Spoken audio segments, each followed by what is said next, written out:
Welcome to Huff Goes to the Movies. My name is Eric Huffman II. Most people call me Huff. Some people know I love going to the movies.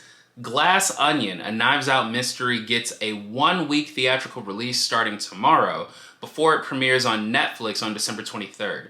It is the follow-up to 2019's Knives Out, but it's important to note, and this is the most important thing to note, it is a standalone sequel. If you have not seen the first Knives Out film, you don't need to see it in order to enjoy this one. Yes, Daniel Craig is back playing Detective Benoit Blanc, but other than that, the entire ensemble is a brand new cast of characters in a brand new setting with a different sort of mystery setup going on this time. Once again, writer-director Rian Johnson really plays on some of the tropes that have been established through murder mysteries, but he also enjoys subverting expectations. And similar to the first film, one of the strengths of this film is the cast. Janelle Monáe and Leslie Odom are real standouts here, as well as Dave Bautista. In fact, the film premiered at the Toronto International Film Festival back in September. I didn't get to attend the premiere screening, but I attended a screening the following day.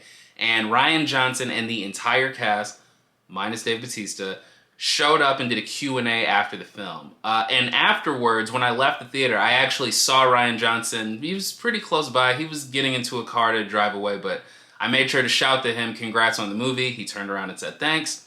Hey, one of my favorite filmmakers acknowledged my existence, and that was enough to make that a really good day.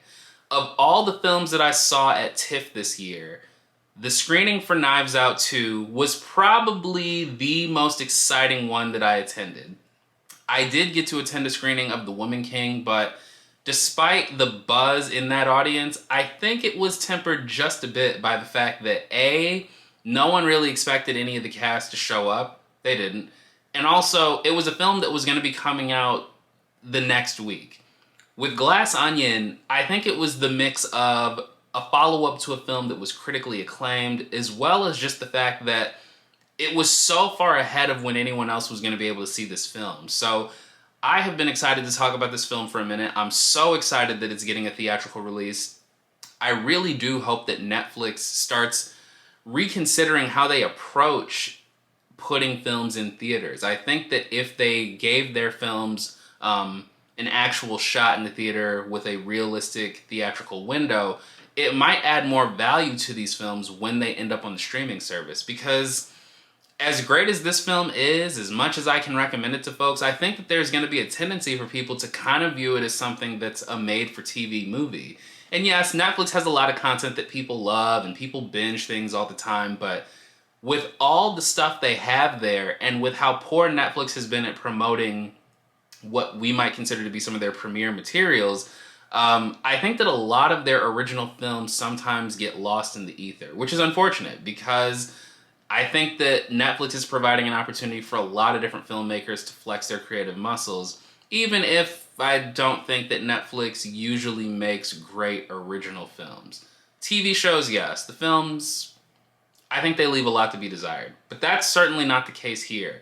Netflix really found a winner with Glass Onion, a Knives Out mystery, and in partnering with Rian Johnson and giving him the license to sort of do what he does best, which wasn't an issue on the first film, but it's good to know that a studio was willing to give that much of a commitment to him, and it's also great that Daniel Craig is along for the ride as well.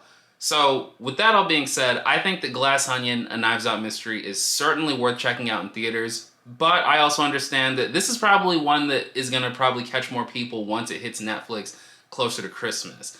So I highly recommend it. And if you haven't seen the first Knives Out, I highly recommend that one as well. If you like this video, be sure to hit the thumbs up button. If you have not already, please do subscribe to the channel and hit the bell icon. That way you can stay notified when I post new reviews to the channel. Thank you so much for watching. My name is Eric Huffman II. Stay sweaty, my friends. I'll see you at the movies.